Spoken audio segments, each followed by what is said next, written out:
In Asheville, this is The Final Straw Radio, a weekly anarchist and anti-authoritarian broadcasts and podcast emanating out of occupied Chalagi land in southern Appalachia.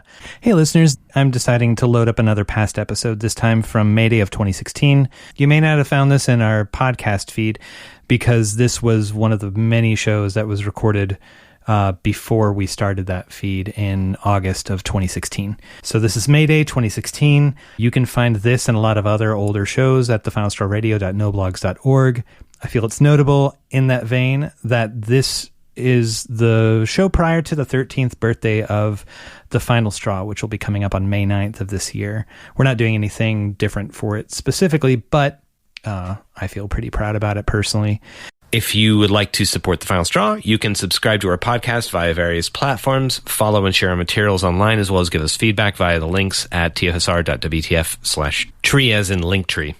To support our transcription work and wider project, you can subscribe to us via patreon.com/tfsr. You can also buy some merch or find donation methods at tfsr.wtf/support.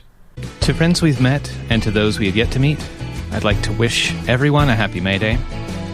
As we'll hear in the following hour, this day has a long celebrated history, from its many European pagan roots as a celebration of fertility, as the fruits of the spring planting season begin to spring forth.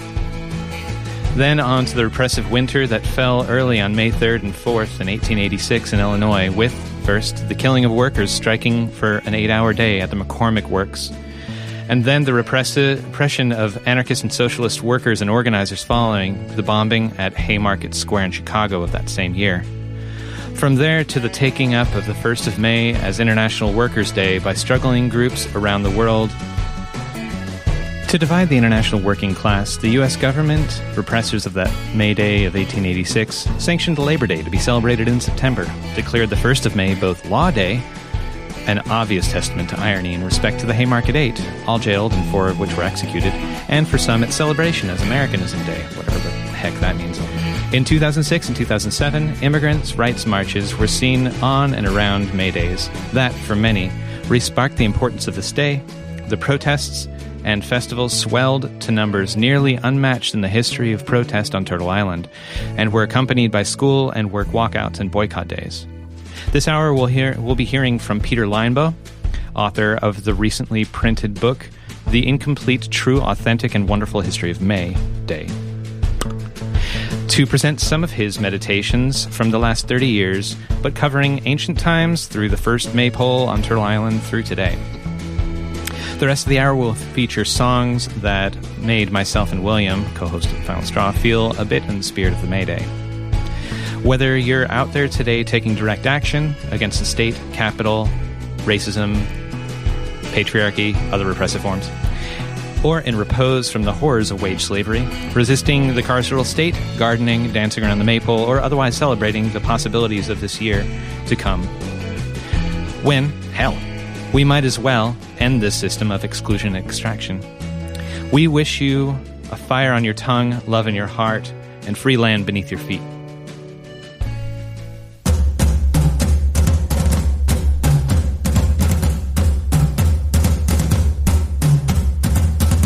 How can you buy or sell the sky, the warmth of the land? The idea is strange to us. If we do not own the freshness of the air and the sparkle of the water, how can you buy them? Every part of the earth is sacred to my people. Every shining pine needle, every sandy shore, every mist in the dark woods, every clearing and humming insect is holy in our memory and experience. The sap which courses through the trees carries our memories. We are part of the earth, and it is part of us. We know that the white man does not understand our ways.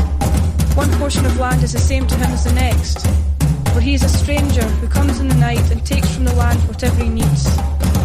The earth is not his brother, but his enemy, and when he has conquered it, he moves on. He leaves his father's graves behind, and he does not care. He kidnaps the earth from his children, and he does not care. His father's grave and his children's birthright are forgotten. He treats his mother, the earth, and his father, the sky, as things to be bought, plundered, or sold like sheep or bright beads. His appetite will devour the earth and leave behind only a desert. I do not know. Our ways are different from your ways. The sight of your cities pains my eyes. There is no quiet place in the white man's cities, no place to hear the unfurling of leaves in spring or the rustle of an insect's wings. The clatter only seems to insult the ears. And what is there to life if one cannot hear the lonely cry of the lapwing or the arguments of the frogs around a pond at night? What is man without the other animals? If all the beasts were gone, man would die for a great loneliness of spirit. For whatever happens to the beast soon happens to man. All things are connected. Teach your children what we have taught our children, that the earth is our mother. Whatever befalls the earth befalls the sons and daughters of the earth. Man did not weave the web of life. He is merely a strand in it. Whatever he does to the web, he does to himself.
Are heavy with the scent of many men.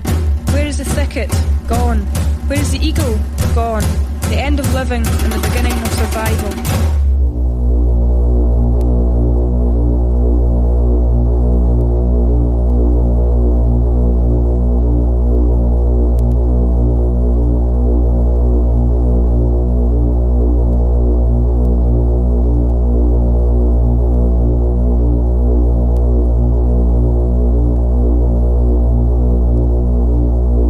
I'm speaking with Peter Linebaugh. Mr. Linebaugh is a Marxist, a historian, and an author. His most recent book is a compilation of essays called The Incomplete, True, Authentic, and Wonderful History of May Day, out from PM Press. Peter, thanks for taking the time for this chat. You're welcome. So May Day is this coming Sunday, when we'll be airing this episode of the show. For listeners that are out there who may not know, can you sketch some of the history of this great and widely celebrated day? Yeah, yes, I like the way you say is great and widely celebrated, because for so many American years it was never celebrated. The ruling class just hated the day because it was a day of no work. It was a day to enjoy the springtime. It was a day to go outside. Hooray, hooray, the 1st of May, outdoor loving begins today. That's the spirit of the day. And, it goes back to the first agricultural civilizations, around the great rivers, the Neolithic Revolution, with springtime. So it's a time for fertility. I'm speaking from Ann Arbor, Michigan, and the whole world is budding and flowering right now. I imagine that's somewhat past in North Carolina. Oh, no, anyway, it's a very sexy place here in North Carolina. There's pollen in the air, and a lot of people are suffering from it. But all right. So anyway, it was a major pagan festival, and survived, through years of dominant religions. The state of England, under the Tudors, they forbade it. They made it criminal to hoist a maypole because people would dance around the maypole as part of community celebration and fertility, as you say. For us in North America, whether the date to remember is 1627, when Thomas Morton set up a maypole in Quincy, Massachusetts, and Native American people and runaway servants and former slaves and antinomians from England, they danced around that maypole. And the first poem ever made in the USA was there and I'll quote it, with the proclamation that the 1st of May at Marymount shall be kept a holy day. So that's 1627. The Puritans from Boston came down and shut it down with force of arms. Nathaniel Hawthorne wrote a wonderful story about it, thinking it was, the crossroads of American history. We could have gone one way, and been happy with with that maypole and the spirit that it represented among different kinds of people, multicultural, we'd say today. Or it could have gone the other way, the way of domination, hierarchy, endless war, and endless work. And that brings us really to the second major aspect of the day, which we need to celebrate with a different kind of seriousness. And that's the struggle for the 8-hour day and the massacre of socialists, anarchists, white, indigenous, and African American in Chicago back in 1886 at the famous scene at Haymarket. And that came as a direct result of a police shooting of workers at the McCormick Works. The McCormick made the mechanical reaper that brought industry and machines to the earth, to the plains, to cutting grass, cutting grain. But those workers had gone on strike for an 8-hour day, and the police shot them and killed one. And in response, the people of Chicago called for a meeting to discuss the issue at Haymarket, where farmers brought in hay for the horses. And at that meeting, on just a few days after May Day, 1886, a stick of dynamite was thrown. And to this day, no one knows whether it was a police provocateur or a misguided anarchist or what. But anyway, there was casualties, including demonstrators and as well as the policemen. And as a result, a tremendous repression came down all across the U.S., not just in Chicago. And I think 7 people were found guilty after a kangaroo trial, and 4 of them were actually hanged on the 11th of November, 1887. And we should remember their names. Albert Parsons, we know him especially because of his wife Lucy, who went on living and carrying the message of the 8-hour day and a workers' struggle right into the 1930s. August Spies, before he hanged, he said, there will come a time when our silence will be more powerful than the voices you strangle today. And that's been the case, Bruce. That's been the case, that their silence is powerful. And all of us around the world celebrate and remember those workers, those martyrs, as they're called in Mexico. And the ruling class of the United States tried to put an end to these celebrations, right away. They made May Day into Law Day. Eisenhower did that. And then they made the workers' holiday, Labor Day, September, to get it far away from May Day, when workers all over the world celebrated. They wanted to divide U.S. workers from world workers. And I have to admit that they succeeded. People forgot May Day, except for a few anarchists in the 1920s. And then in the 30s and 40s, the Communist Party kept up the tradition of May Day. But the Communist Party, worldwide anyway, associated the day with militarism, and it became something in the Cold War. And this gives another reason why in the United States we've tended to forget that day. Until 2006, when tens of thousands of undocumented workers, most Spanish-speaking, flooded the streets of Chicago again, and of Los Angeles and other towns, calling for justice for this new underclass of people denied basic rights as workers or citizens. So that, I should also say my book is called Incomplete because the hope of May Day has not been realized. We still are fighting not only for the 8-hour day, but for some of the other, for equality, not equality of opportunity, but equality of economic conditions. And I think we should fight this year to own the whole economy, and not leave it just to the 1%, but it should belong to us all. And we need to reconstitutionalize ourselves, reconstitute ourselves. But now, first, I'm going off on my own views. But I hope that gives your listeners some idea of the importance of May Day in the past, especially as it concerns North America. No, that was a really lovely outline that you just offered. And I love the way that in the book you connect themes such as the displacement of indigenous people prior to the period, the Gilded Age of the Haymarket, when the Haymarket Affair occurred, and the clearing of the pastures, the killing off of buffalo and other residents of the great grasslands of the Midwest, and then the connection to the McCormick Works, creating the reaper that that just decimated the grasslands themselves. Yeah, and just produced a buzz cut, didn't it? Yeah. and then, as a result, we had the Dust Bowl. Because it was so bad for the soil, monoculture.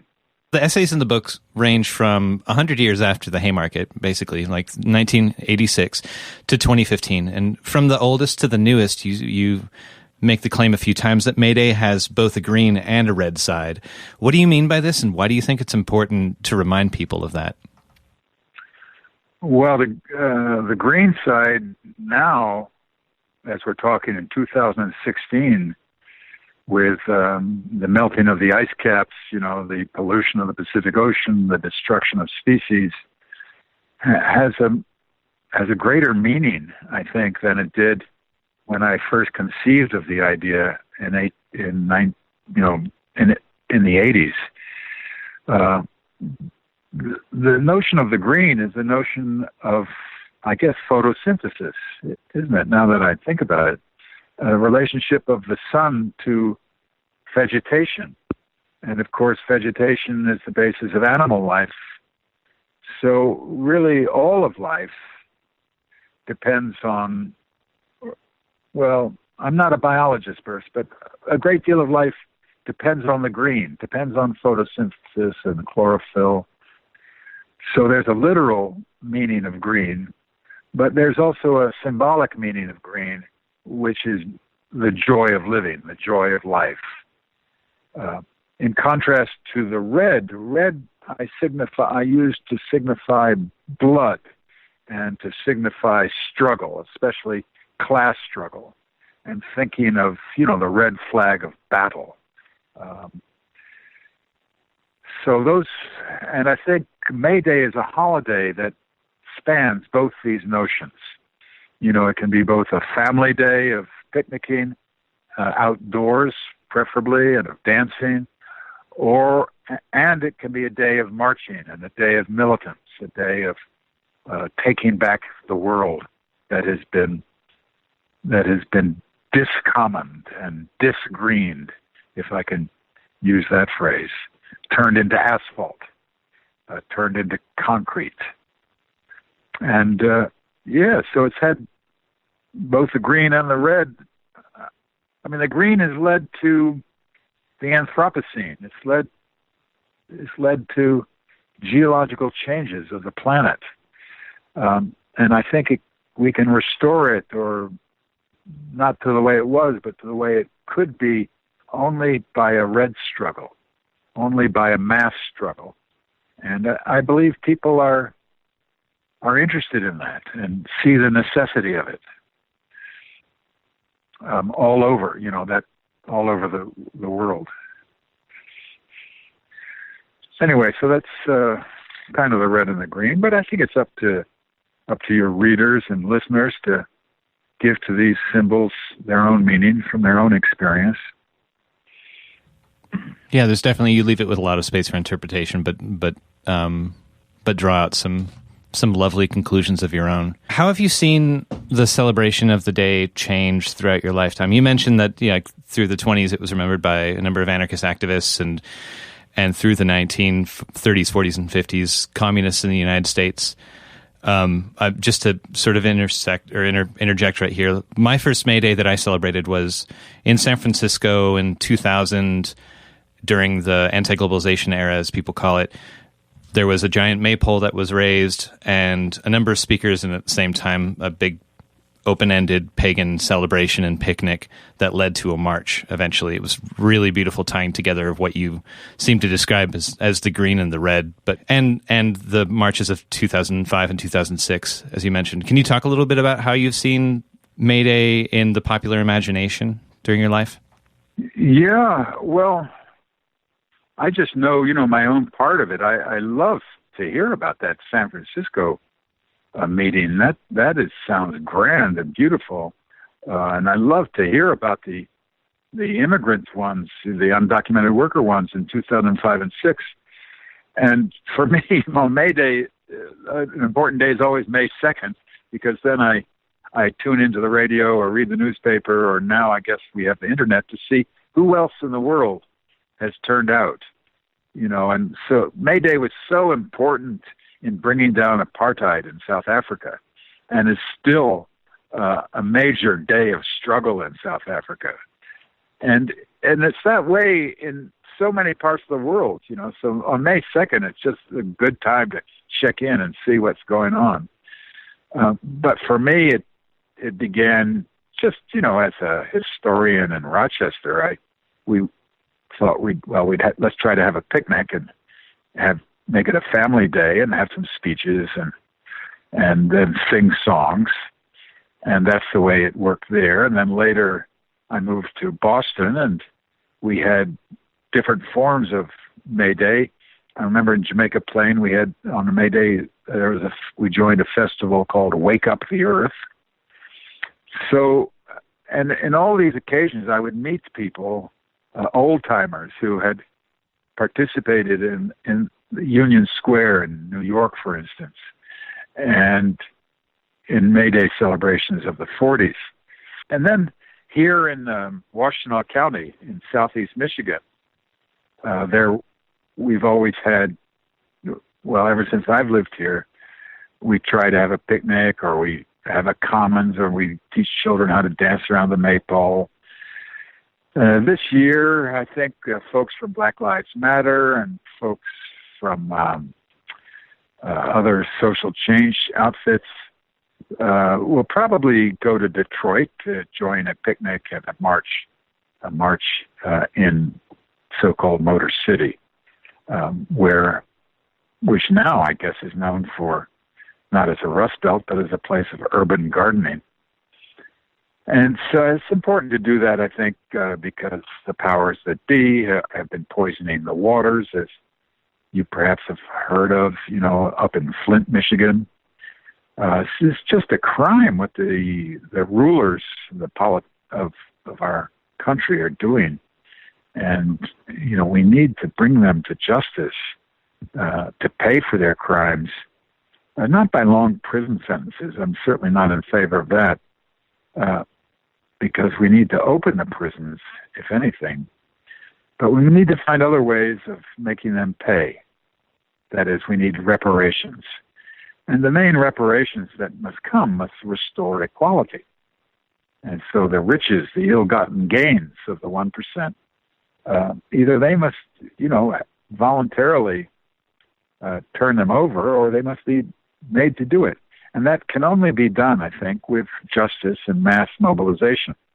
At the moment, our mobilizations can't be that great, but it's growing bursts. And, people are wondering, what is anarchism? What is socialism? What is a political revolution? These are questions raised by Bernie Sanders, and not to support him, but the questions are important. And the discussion that results from them is important, and May Day should be a day to have those discussions. May Day is a day when we need to think deeply about this, and to do it with our neighbors, and to do it with all kinds of folk.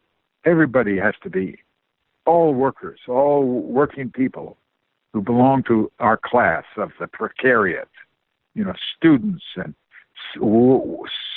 servers and need to be involved in this discussion, as well as farm workers and undocumented workers. Undocumented workers are so important because they bring the experience of other countries, and they bring also revolutionary experience from other countries, and so we have a lot to learn from them. Anyway, so I'm hoping to learn something myself by meeting some new friends this coming Sunday in Detroit.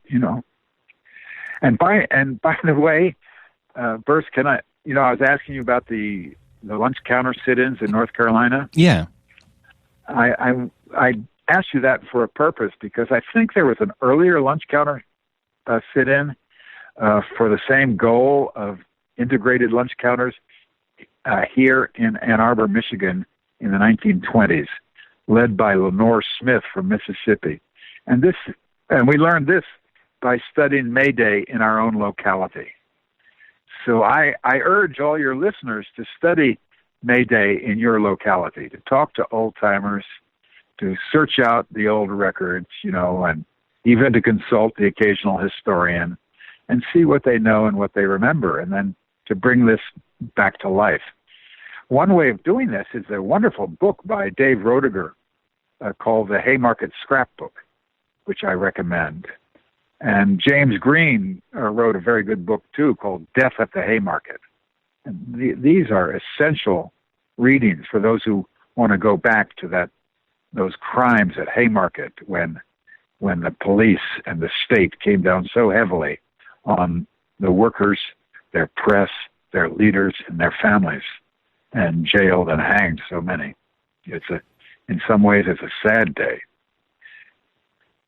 In the Ann Arbor experience that you're talking about, this is, I think, in the second to last essay you wrote, between 1923 and 1928, the Negro Caucasian Club was involved in some of these strikes, right? If listeners want to pursue further. Right. Just get a friendly competition going between your state and Michigan. Like competing for who gets the title of first lunch counter sit-ins. Yeah, against segregation. Because of course, the North is so full of Jim Crow. It's even worse in many ways. Yeah, just kind of a different accent on it. They're not poisoning the waters down in North Carolina, as far as I can see. Well, I don't know. When you got coal ash ponds that are overflowing into the rivers, or the leaking of chemicals from coal production, or in Louisiana with Cancer Alley, they're doing it to us everywhere. Yes, thank you. As a historian, much of your written work is focused on the idea and the history of the commons, or at least that's an idea that you seem to have played with a lot and documented, from which we draw May Day as a pagan holiday in the European context. Can you talk a bit about what the commons were and the enclosure of that, and what you think May Day opens up in terms of the opportunity of the commons? Yeah, the basic thing about what May Day opens up is that the earth belongs to all. I talk about skipping and dancing on May Day, but the earth as our sacred habitat, the earth as Turtle Island, the earth as a place of abundance and joy to share with all kinds of creatures. The way to celebrate that is to climb over the fence, or to go under it, or around it, or through it, because the enclosures, the privatization of the earth to produce the incredibly weird fiction that a person can own the earth, or part of it, this needs to change. I mean, it's only in the United States really that private property is like this and is enforced with weapons. keep off and no trespassing signs. Anyone who's flown, you look down from the air, you see the whole land is turned into squares or rectangular grids. This is what the founding fathers did. They privatized the commons. They privatized the free land where people had lived, hunted, farmed, and gathered for centuries. And so that is the commons in terms of North America. In terms of Europe, and especially England, which I studied carefully because, I grew up in England, and also that's what I studied and taught. The enclosure of the village commons, the enclosure of common field agriculture, became the basis of the capitalist mode of production, as we say. It began under Henry VIII, who everybody knows because he killed his wives. But he's the one who took a fifth of English land and sold it off, privatized it, just the way George Washington and them did several hundred years later in the 1790s to North America. They surveyed it, with the theodolite and the tools of the surveyor, laid down their lines and said, this is mine, and threw off everyone else who had lived on it, thus creating the proletariat, as well as agribusiness. But the commons, is a basis of community, and, people long for community, they long for useful work, and so they long for the commons, to share the earth and to share the means of subsistence, the means of production. And this is what I meant earlier when I said we demand the whole economy, which is just because we really need to rest, to stop being quite so busy, to stop driving for profit, to stop driving for, quote, development, to stop driving for, quote, progress. Progress for whom? It's progress for the 1%. The rest of us need to rest. And this is why Sunday and May Day is so important. I mean, there used to be hundreds of holidays every year, but the capitalist enterprise and puritanical beliefs shut down those holidays. And, we're lucky to have, I was going to say one a week Sunday, but that's not even true anymore. So community, time of work is all tied to the commons. And it's not an accident that Henry VIII was a wife beater, wife killer. He, according to documents of his own age, he killed 78,000 people on the gallows. And this isn't to demonize him particularly, but it's to show at the birth of the modern British state, its project was misogynist, it was enclosing, and then it became slaving. And these are the basis of capitalism as we know it. Misogyny or patriarchy, enclosure or destruction of the commons and privatization. And what was the third thing I mentioned? Oh, endless slavery. Work. Oh, yeah, slavery. And I hope everyone has a great May Day, I really hope so too. Well, thanks for the inspiring conversation, and I guess we should maybe get out there and start commenting, right? Well, people are doing it, all over. We have to do it just to survive, just to, whether we like it or not, whether it's ideological or not. Poverty requires us to. It's either that or suicide. Well, on that happy note, Well, Peter, thanks a lot for talking, and enjoyed the book, and look forward to reading more of your stuff, and have a great time up in Michigan. I am surrounded on all four sides. I surrender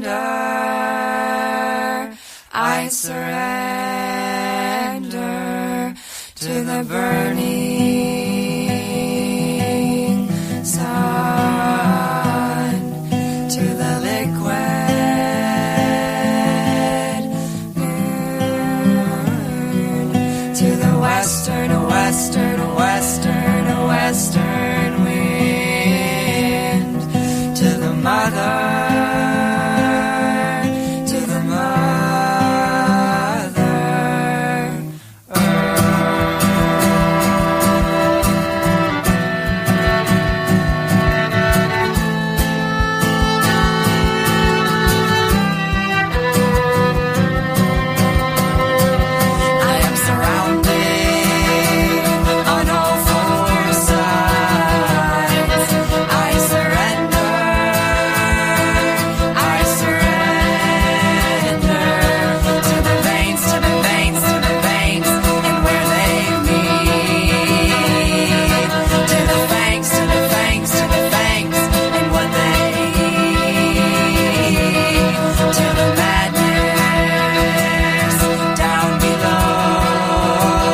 6 in the morning, don't want to wake.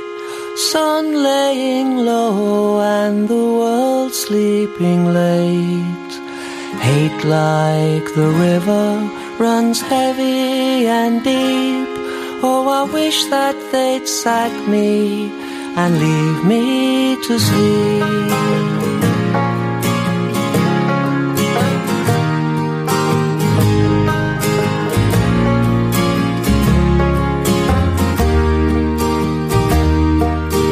5 days from 7, the week's hardly mine.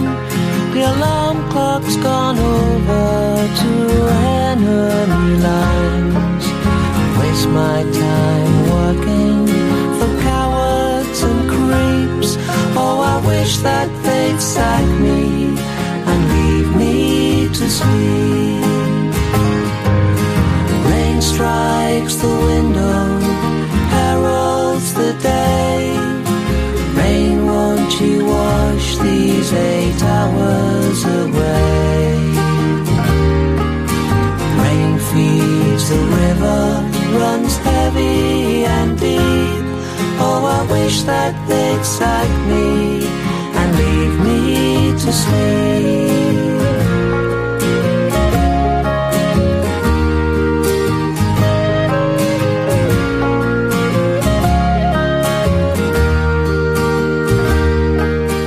Birds at my window sing in the dawn. By the time that I'm home, all this day will be gone. Spend my life sowing what others will reap. Oh, I wish that they'd sack me and leave me to sleep. Rain strikes the window, heralds the day. Rain, won't you wash these 8 hours away? Rain feeds the river, runs heavy and deep. Oh, I wish that they'd sack me and leave me to sleep.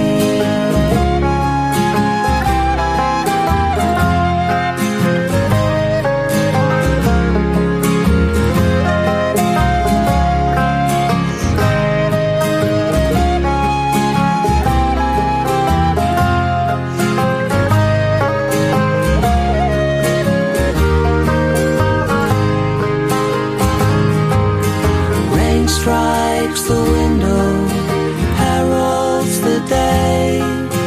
Rain, won't you wash these 8 hours away?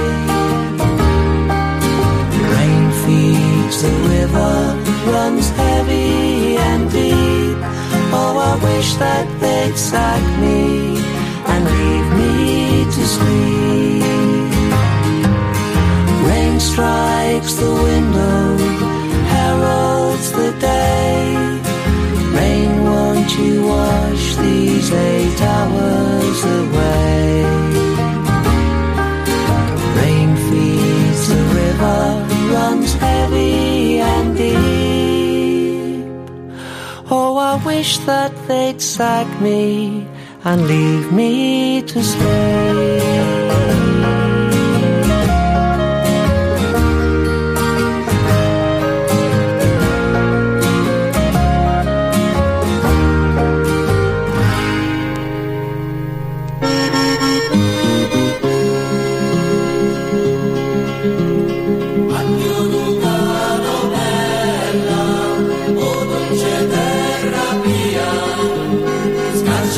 Senza colpa,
con una vil menzogna, Repubblica borghese, umbine avrai vergogna, ed oggi pensiamo in faccia all'avvenire, ed oggi pensiamo in faccia all'avvenire, avviti senza tregua, avventi terra e terra, a predicare la pace ed a bandire la guerra, la pace dei prezzi, la guerra agli oppressori, la pace dei prezzi, la guerra agli oppressori, e pensi al tuo governo, schiavo d'altrui si rende, di un popolo gagliardo, le tradizioni offende, e insulta la leggenda del tuo Guglielmo Tell, e insulta la leggenda del tuo Guglielmo Tell. Addio cari compagni, amici uganesi, addio bianche di neve, montagne di cinesi, i cavalieri son trascinati a noi, i cavalieri son trascinati a noi, i cavalieri son trascinati. So at the start of that music set, we heard Surrounded by Matador. After that, we heard Chumbawamba with I Wish That They'd Sack Me off the album The Boy Bands Have Won. And finally, we heard Addio Lugano Bella by Gruppo Z, written by Pietro Gori. Next, we'll hear a very out-of-print track by the Sonoma County band Spiral Bound. This is Io Pan off of their album Leap Your Lazy Bounds. And we'll close up the show with the 9 to 5ers Anthem by Aesop Rock from the album Labor Days.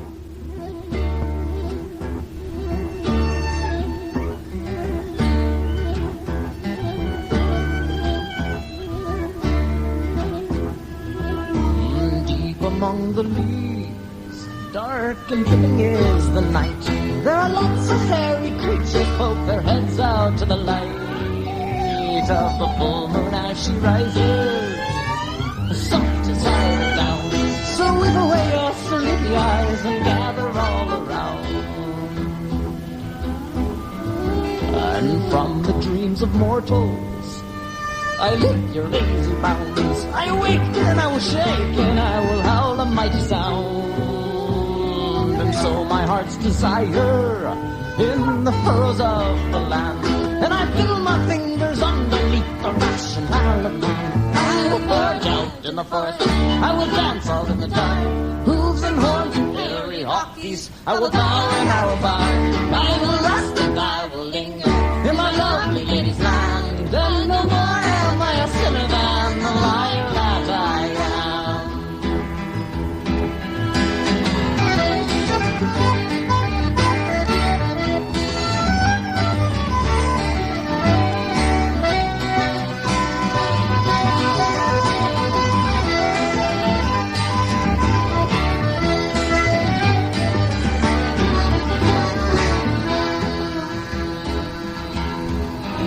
Now I lurk among the ferns, pasty project eyes surprise, overturn your mental furniture and banter with the worms. How often my bonny dine, will you fiddle my middle down, with a wiggle and a squiggle where the mist pops abounds. I will forge out in the forest, I will dance all in the dark. Hooves and horns and fairy hawkies, I will bow and I will bark. I will laugh and I will linger in my lovely lady's land. And no more am I a sinner than the liar that I am.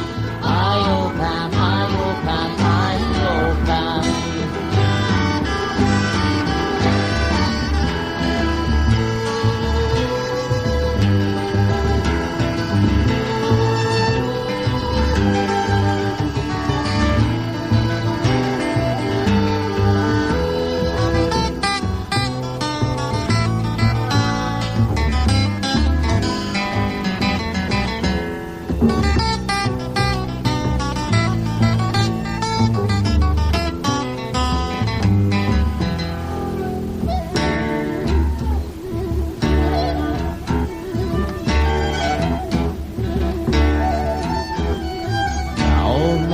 tried to fight me and give me weak commands, but accepting or denying me, but leave me in their plans. Rules and regulations, for your love you will recant. More platitudes will bind you, and repenting you will chant. I will forge out in the forest, I will dance out in the dark. Hooves and horns and hairy hawkies, I will bow and I will bark. I will laugh and I will linger in my lovely lady's land. And no more am I a sinner and the liar that I am. I-O-Pan, I-O-Pan, I-O-Pan. I-O-Pan, I-O-Pan, I-O-Pan. I-O-Pan, I-O-Pan, I-O-Pan.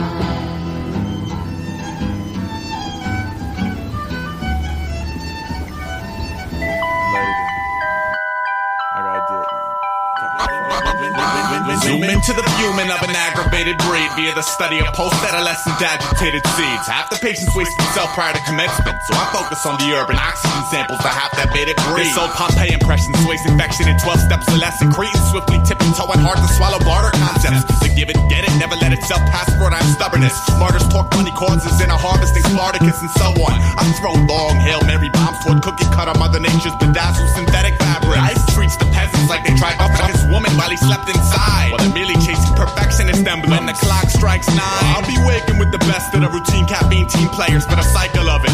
Under a dusted angel harp string, Big Brother is watching my odometer like buzzard to falling out, talking stealth. We got babies, rubber stamps, and briefcase parts. Yours is door to door now. Order $10 or more. We'll shove it down your throat for free. I sacrifice my inborn tendencies for copper pennies for one commander. Give me that so we can retain baby fat. Biter, snake bedlam, Holocaust, freak, heckle, shiesty, brain, headroom, shake planet. Make a move, pause, make a move, break cannon. Bend barrel, 1, 8, 0, U-turn, squeeze, end it. It's on like it's never been. It's bleeding well, bigger than a bread box. It corrodes my leaky finance. I take my seat atop the Brooklyn Bridge with a Coke and a bag of chips to watch 1,000 lemmings plummet just because the first one slipped. Sometimes I laugh at victory, kissing these little questions. I tend to underestimate my average. Just another bastard savage. Someday you'll all eat out of my cold hand, cause every dog has its day, at which point I'll pull it away. Now we, the American working population, hate the fact that 8 hours a day is wasted on chasing the dream of someone that isn't us. We may not hate our jobs, we hate jobs in general that don't have to do with fighting our own causes.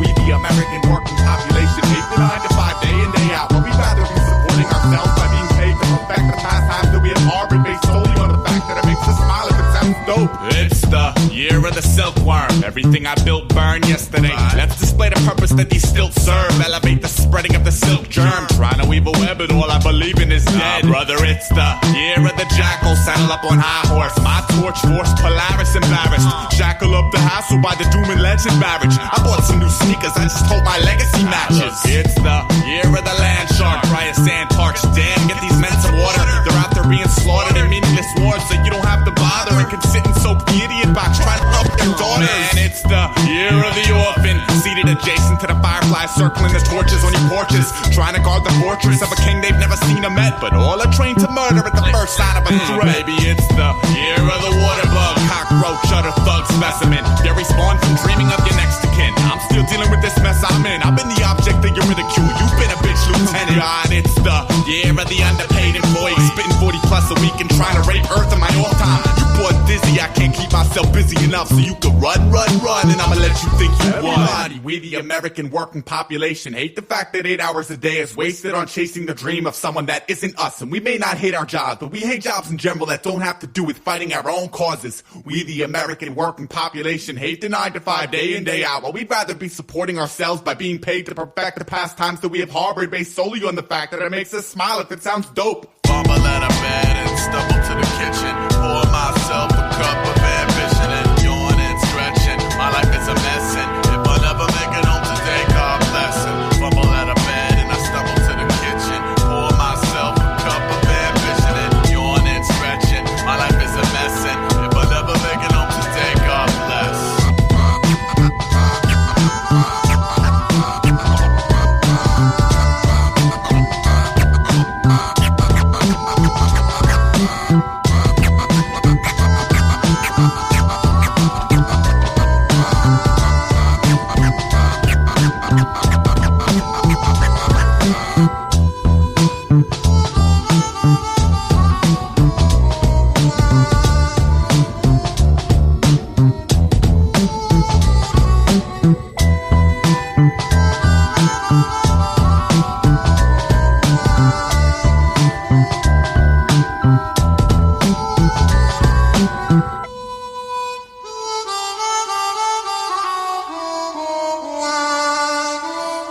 This is The Final Straw Radio. The show will later be archived at thefinalstrawradio.noblogs.org, and you can email us with questions and suggestions at thefinalstrawradio@riseup.net or thefinalstrawradio@protonmail.com. If you'd like to use any episode for your project or radio show, feel free to do so. Just send us an email to let us know. If you care to, you can send us letters at TFSR, P.O. Box 6004, Asheville, North Carolina, 28816. This show is brought to you by Firestorm Books. Located at 610 Haywood Road in West Asheville, Firestorm Books is a worker-owned cooperative in Asheville specializing in offbeat, underground, and independent literature.